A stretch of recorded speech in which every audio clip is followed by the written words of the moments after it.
Wrapping up on Sports Bit, Betty and Insight today, Pauly and Teddy. Don't forget the Google Hangout every Thursday at 8 o'clock Pacific. Always good to talk football. Look at this, Teddy. We got some Heisman odds that are out. Yeah, we got Heisman odds from, what do we got? Bet Online. That put out some numbers for the 2018 Heisman. And yes, I think the Heisman is the stupidest award in sport. I'm not going to rant and rave about how stupid it is today. It's just a popularity contest. But it also gets us talking about college football in February. Let's do it. I'm pumped. I'm excited for college football, and it hasn't really been that long. Man, this, to what, a week and a half since the Super Bowl feels like forever.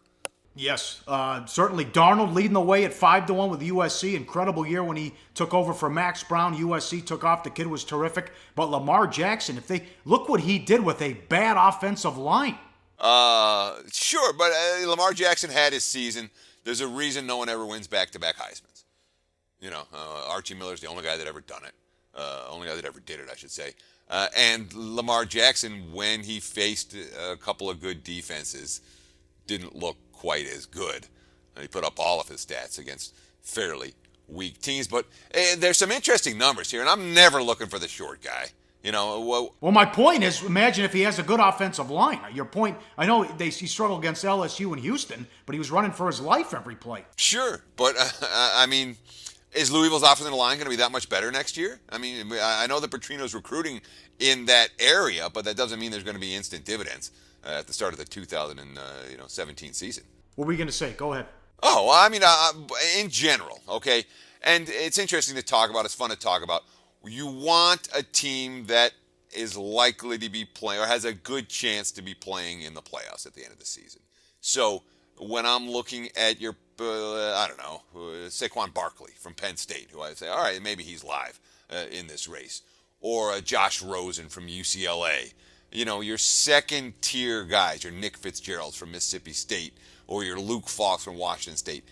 I don't want those candidates because they're not going to get the hype. You need the guys that are going to be on the teams that win all the games and are in national championship contender, and that means your Lamar Jackson, your Sam Darnolds, your Jalen Hurts. Here's a guy that wasn't even the starter for Alabama when 2016 opened. So the new offense coordinator can build the offense around him. Loxley is a co-OC, but I don't know who the new hire is surely going to be to take over for Lane Kiffin at Alabama. But whoever it is, you're going to have Hurts and be able to design an offense specifically for him, which may make him live. Yes, and certainly Bouchel could put up some scary numbers with Texas as Tom Herman takes over. Yeah, sure. Herman's going to build an offense around that guy. So that's maybe a long shot that's worth considering.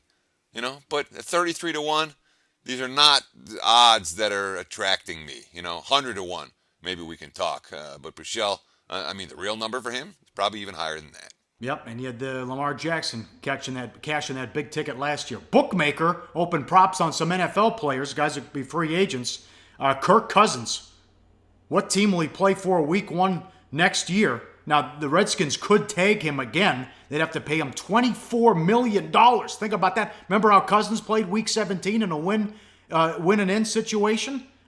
Field plus 5-1. Redskins minus $2. 49ers 7-1. Jets 9-1. Brownies 13-1, and the Bears 12-1 there. The 49ers are supposed to be interested in several of these quarterbacks, Teddy. We'll see if they can get a deal done with maybe Garoppolo or Cousins, or if he stays put with the Redskins. But that's a lot of money to give somebody. I don't even know if people think he's any good. Well, that's the thing with in my mind, that's the toughest conundrum of all of them for Washington. Do we sign Kirk Cousins to a long... Because Cousins is good enough, okay? He's good enough to make you competitive. I don't know that and there's a lot of things to like about Kirk Cousins. I don't know if he's good enough to win a championship. I don't even know if he's good enough to win a playoff game, for that matter. And if you're going to pay franchise money for a QB over the long term, you better be pretty confident your quarterback's capable of doing something that we haven't seen Kirk Cousins do yet. If I'm Washington, I might franchise the guy again.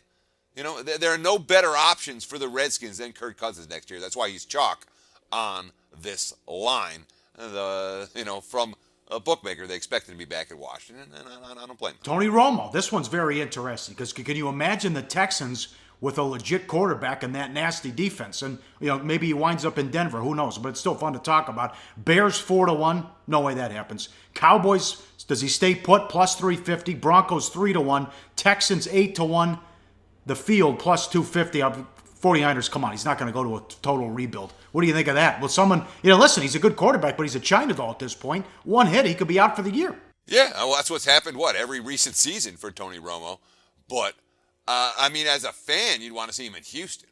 That's a team he can potentially win a title with. It's interesting to see the money for Denver, as Denver is the shortest chalk, the team there, where they're saying, Trevor Siemian, not so much. Paxton Lynch, not so much. Let's get the veteran in. It's a tried and true formula for Denver, and they had fairly decent success with some guy named Manning coming in for a couple years as a late career QB, guiding them to a pair of Super Bowls. Go to SBRodds.com. Browse, compare, and shop live odds available at top online sportsbooks.